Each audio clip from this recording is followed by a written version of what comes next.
GST के 5 साल किसने क्या खोया क्या पाया और स्टार्टअप्स के लिए कितना फायदा और कितना नुकसान हुआ। वन टैक्स वन नेशन, इस वादे को सरकार पूरा कर पाई या नहीं, आज हम इन्हीं सब के बारे में बात करने वाले हैं। नमस्कार, मैं हूं संध्या भंडारी और आप सभी का स्वागत करती हूं न्यू सोर्स के इस इंफॉर्मेटिव शो में। 1 जुलाई एक ऐतिहासिक दिन था। आज से 5 साल पहले हिंदुस्तानी सरकार ने हमें ये वादा किया था, हमें इंट्रोड्यूस कराया था वन टैक्स वन नेशन से, और हम सब बहुत खुश थे क्योंकि सरकार हमारे लिए जो कुछ भी करती है हमें लगता है यस कुछ ना कुछ फायदा होने वाला है। और अब हमें ये देखना है कि जो स्टार्टअप्स हैं या छोटे व्यापारी हैं उनके लिए क्या ये इतना आसान है जितना बताया गया था। और आज इन्हीं सब के बारे में बात करने के लिए हमारे साथ हैं consultant and founder of new source mister Hemant Gupta. Sir नमस्ते, I hope you are doing great and we are all set to take all the information. हम बिल्कुल तैयार हैं आपसे सारी इंफॉर्मेशन टैक्स के बारे में लेने के लिए। सोशल मीडिया पे बहुत सारे सवाल हमसे पूछे जाते हैं, उनमें से सबसे पहला सवाल जो टैक्स और जीएसटी से रिलेटेड है वो ये है कि जीएसटी लागू करने के पीछे जो ऑब्जेक्टिव था सरकार का, क्या वो ऑब्जेक्टिव पूरा हुआ या नहीं? देखिए, सबसे पहले तो ये समझना पड़ेगा कि सरकार जीएसटी लेके क्यों आई। तो आज अगर आप रेस्टोरेंट में खाना खाने जाते हैं तो पहले वैट लगता था, तब वो वैट 18% लगता था। आज जब जीएसटी लगता है तो वो सिर्फ 5% लगता है। तो कंज्यूमर को फायदा पहुंचाना था, कास्केडिंग इफेक्ट से बचाना था, डबल टैक्सेशन होता था। और दूसरा एक सबसे बड़ी बात थी कि इतने सारे इनडायरेक्ट टैक्सेस थे जिनको क्लब करना था, बिकॉज इन सभी इनडायरेक्ट टैक्स को कलेक्ट करने के लिए जो मशीनरी गवर्नमेंट की यूज होती थी वो काफी ज्यादा थी। तो इतनी ज़्यादा जो मशीनरी यूज़ होती थी, अब जब जीएसटी लेके आए तो कलेक्शन आसान हो गया, एनफोर्समेंट आसान हो जाएगा, हो गया है काफ़ी हद तक। इसके अलावा चूंकि इंडिया को अगर विश्व गुरु बनना है तो उस केस में अपने एक्सपोर्ट बढ़ाने पड़ेंगे, और जब तक उनके जो प्रोडक्ट हैं वो कॉम्पिटिटिव नहीं होंगे मार्केट में, अगर पहले सेल टैक्स की बात करें या वैट सिस्टम की बात करें या वैट रिजीम की बात करें, तो उस केस में जब कास्केडिंग इफेक्ट होता था तो वो प्रोडक्ट इंटरनेशनल मार्केट में कॉम्पीट नहीं कर पाते थे, जिसकी वजह से एक्सपोर्ट में बहुत दिक्कत आती थी। और इसके अलावा इतने सारे जब इनडायरेक्ट टैक्स थे तो ट्रांसपेरेंसी भी नहीं होती थी, टैक्स चोरी होना और ये सब आम बातें थी। इन सबको चीज़ों को ध्यान में रखते हुए गवर्नमेंट ने वन टैक्स और वन नेशन की कल्पना की और उसको साकार करने की कोशिश की।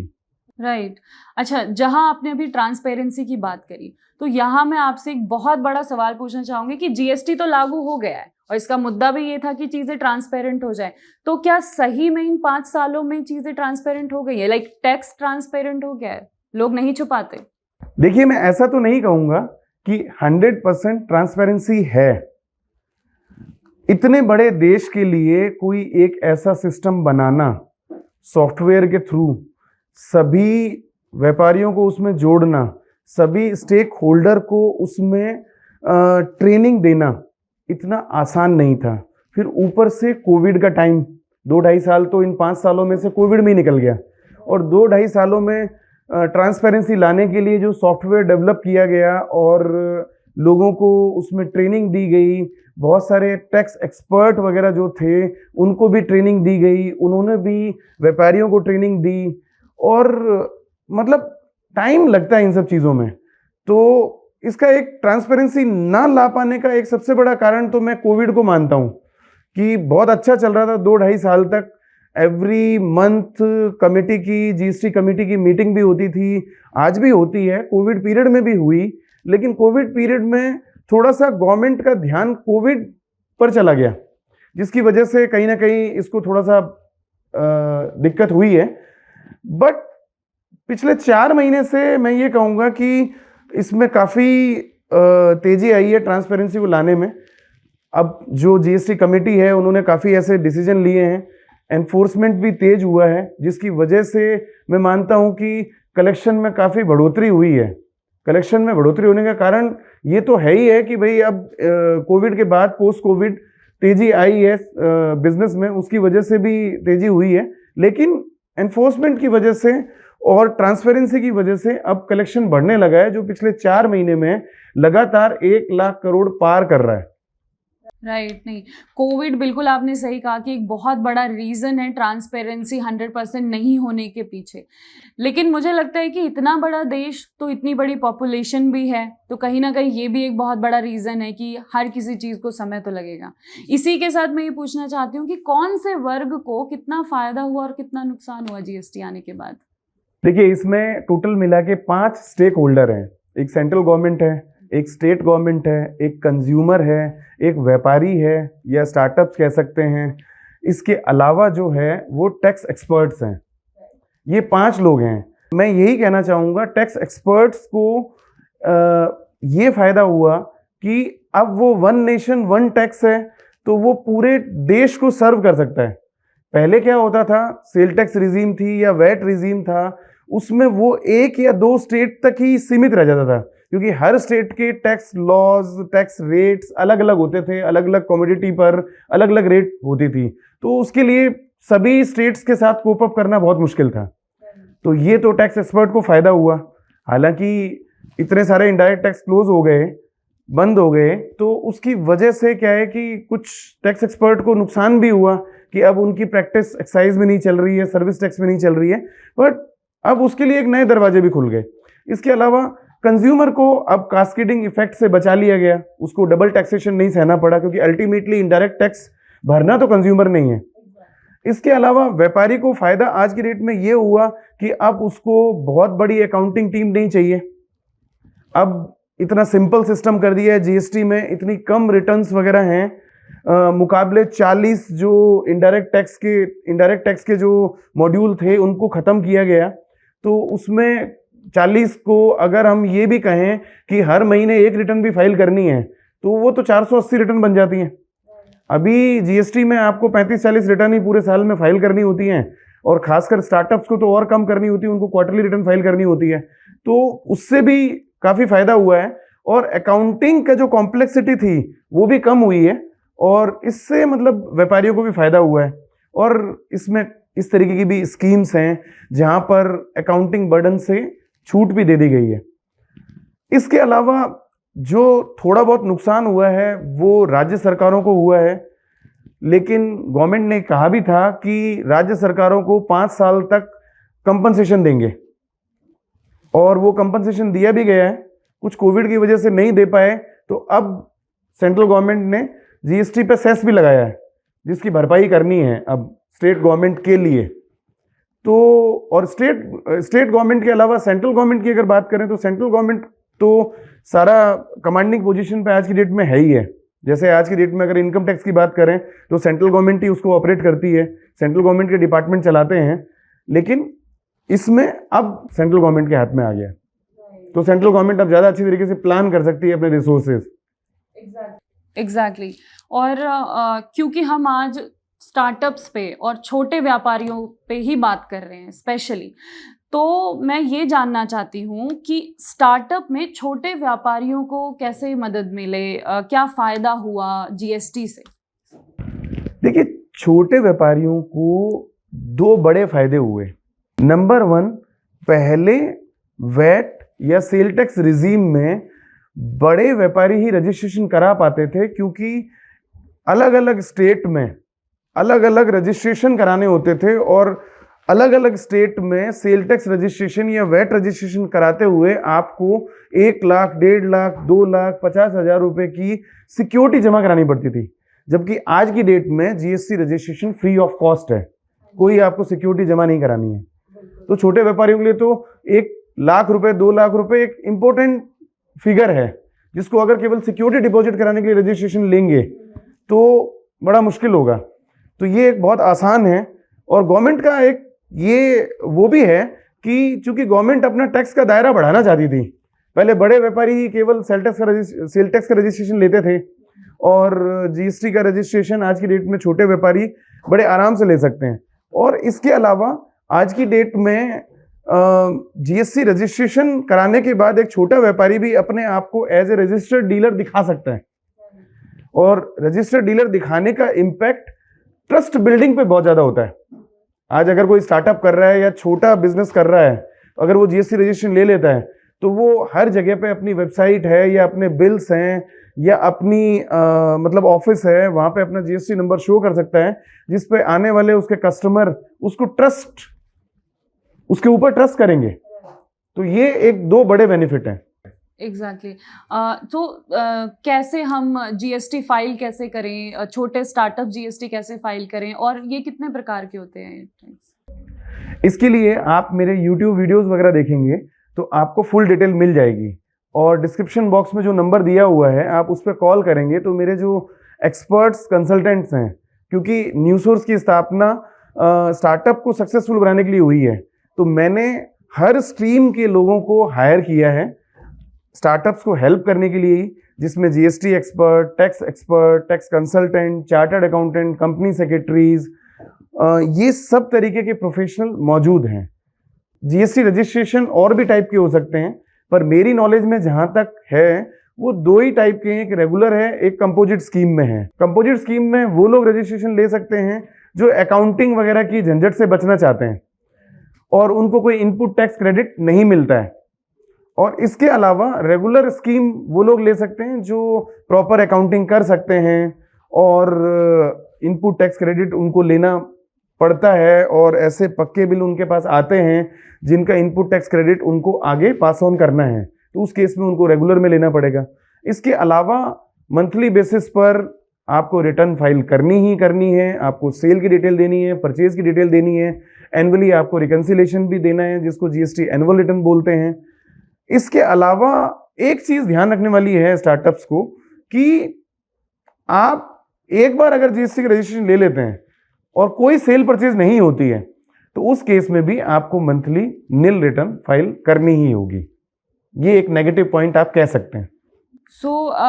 निल फाइलिंग जरूरी है, और ये है क्या? प्लीज आप ये हमारे दर्शकों को बताएं। देखिए, निल फाइलिंग का मतलब ये है कि किसी ने जीएसटी का रजिस्ट्रेशन ले लिया, जो दो फायदे मैंने आपको बताए उसकी वजह को ध्यान में रखते हुए, ट्रस्ट बिल्ड करने के लिए, एक बिजनेस को बनाने के लिए या अपनी ऑडियंस में सक्सेस बनाने के लिए 100 पॉइंट होंगे ट्रस्ट बिल्ड करने के लिए, उसमें से एक जीएसटी रजिस्ट्रेशन भी है। तो उस वजह से जीएसटी रजिस्ट्रेशन ले लिया, लेकिन उसके बाद क्या हुआ कि कोई सेल नहीं हुई, कोई परचेज नहीं हुई, कुछ टाइम तक हम अपने प्रोटोटाइप को डेवलप करते रहे, इस वजह से कोई सेल नहीं हो पाई। तो ऐसे केस में उस महीने की आपको निल रिटर्न फाइल करनी ही होगी, ताकि गवर्नमेंट को ये पता चले कि आपने इस वक्त कोई सेल परचेज नहीं किया। ओके, मतलब कुछ कमाया नहीं फिर भी आपको रिटर्न फाइल करनी है। ये तो सीधा सीधा मतलब ये हो गया कि आमदनी 98 और खर्चा रुपया। नहीं, देखिए क्या है कि जीएसटी इतना सिंपल है कि पहली बात तो ये है कि ये इनडायरेक्ट टैक्स है, और इनडायरेक्ट टैक्स है तो इसका बर्डन किसके ऊपर है टैक्स भरने का? कंज्यूमर पर। आप कंज्यूमर से कलेक्ट करेंगे और गवर्नमेंट को देंगे, ठीक है। लेकिन हाँ, जो टैक्स फाइलिंग है वो वैसे इतनी सिंपल है कि चाहे तो आप खुद भी कर सकते हैं। तो अगर आप निल रिटर्न फाइल कर रहे हैं तो वो आप खुद भी कर सकते हैं। फिर भी अगर आपके पास टाइम नहीं है और आप अपने स्टार्टअप में बिजी हैं तो उस केस में आप टैक्स एक्सपर्ट को हायर करते हैं, तो वो आपके बिहाफ पे कर देता है और बहुत कम कॉस्ट पर ये चीज हो जाती है। और ये जो रिकरिंग एक्सपेंसेस हैं वो आप ये मान के खर्च करिए कि ये आपका ट्रस्ट फैक्टर बढ़ा रहा है, आपके स्टार्टअप का ट्रस्ट फैक्टर बढ़ा रहा है। इस चीज को ध्यान में रखे करिए। Right, absolutely right. तो क्या स्टार्टअप्स के लिए जीएसटी रजिस्ट्रेशन कंपलसरी है? ऐसा नहीं है, लेकिन कुछ कुछ ऐसा है। टेक्निकल टर्म में आप बात करेंगे तो ऐसा नहीं है, लेकिन अगर ट्रस्ट बिल्डिंग की बात करेंगे तो ऐसा करना जरूरी सही है। और एक बिजनेस ट्रस्ट के ऊपर ही चलता है, तो ट्रस्ट बिल्डिंग करनी जरूरी है, इसलिए जीएसटी रजिस्ट्रेशन जरूरी है। टेक्निकल टर्म्स में अगर आप जाएंगे तो सर्टेन लिमिट है कि उसके बाद अगर सर्टेन लिमिट से ऊपर आपका टर्नओवर होता है तो ही आपको रजिस्ट्रेशन करना है, या फिर अगर आप अपने माल को एक स्टेट से दूसरे स्टेट में सेल कर रहे हैं या एक माल को एक स्टेट से दूसरे अपनी स्टेट में परचेज कर रहे हैं तो ये कंपलसरी होता है एज पर लॉ, बट वैसे कंपलसरी नहीं है। ओके, सो क्या विदाउट जीएसटी रजिस्ट्रेशन लोन मिल जाता है? नहीं, ये एक और फायदा आप ही ने मुझे बताया कि जीएसटी रजिस्ट्रेशन, जो मैं बताना भूल गया एक तरीके से।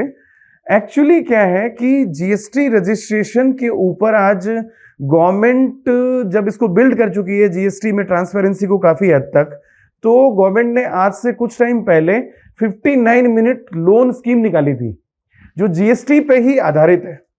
मतलब आपका जीएसटी का रिकॉर्ड ट्रैक करेंगे, जीएसटी का जो पोर्टल है उसी से ही आपकी सेल फिगर, परचेज फिगर वो निकाली जाएगी और उसी के हिसाब से ही आपको लोन सैंक्शन होगा।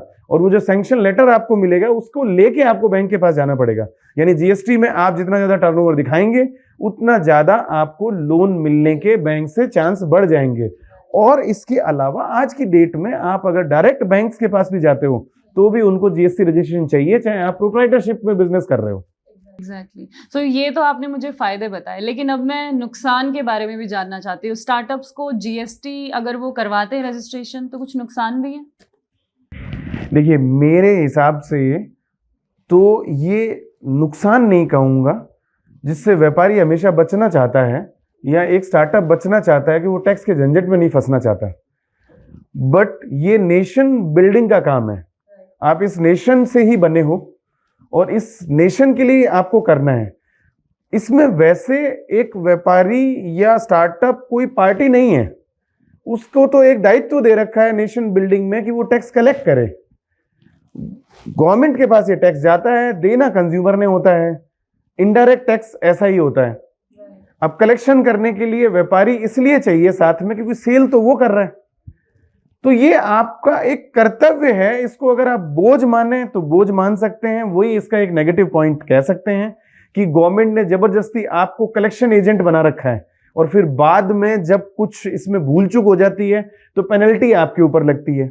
अब आज आप नील रिटर्न नहीं फाइल करें तो आपके ऊपर मंथली के हिसाब से कुछ ना कुछ पेनल्टी लगाई जाती है, ठीक है। तो जबकि लेना एक ना देना दो, टैक्स यहां से कलेक्ट करना है और गवर्नमेंट को देना है। तो ये एक नेगेटिव पॉइंट है। एग्जैक्टली। एंड टैक्स जैसी इतनी महत्वपूर्ण चीज अगर गवर्नमेंट ने करोड़ों की आबादी को ध्यान में रखकर जीएसटी को हिंदुस्तान में लाया, इंट्रोड्यूस कराया, तो डेफिनेटली इसके पीछे बहुत सारे फायदे, लोगों के पर्सनल फायदे भी होंगे, प्रोफेशनल फायदे भी होंगे और इकोनॉमिकल तो है ही है। लेकिन न्यू सोर्स स्टार्टअप्स को कैसे हेल्प कर सकता है जीएसटी से रिलेटेड? न्यू सोर्स जीएसटी में ही नहीं, हर टैक्स कंसल्टेंसी में आपकी मदद कर सकता है। टैक्स को लेकर जो एग्जीक्यूशन है उसमें मदद कर सकता है, एक शेड्यूल बना के काम कर सकता है, जो भी रिटर्न्स आपकी जब भी जानी होती हैं। और न्यू सोर्स इस प्रॉमिस के साथ काम करता है कि अगर न्यू सोर्स के साथ आप काम करते हैं टैक्स को लेकर, चाहे वो जीएसटी है, चाहे वो इनकम टैक्स है, चाहे वो आरओसी फाइलिंग है, उस केस में हम इतना भी कहते हैं कि अगर आपने हमसे काम कराया तो उस केस में आपको पेनल्टीज की चिंता करने की जरूरत नहीं है। इन केस अगर न्यू सोर्स किसी चीज को भूल जाता है या स्किप कर देता है तो उस केस में न्यू सोर्स की रिस्पॉन्सिबिलिटी है वो पेनल्टीज को बियर करना, क्योंकि न्यू सोर्स को अपने सिस्टम पे पूरा भरोसा है कि एक बार न्यू सोर्स से आपने टैक्स एक्सपर्ट के तौर पर काम लेना शुरू किया तो आपकी एक भी रिटर्न, चाहे वो जीएसटी हो, इनकम टैक्स हो या फिर आरओसी फाइलिंग से रिलेटेड हो, वो कभी भी स्किप नहीं होगी।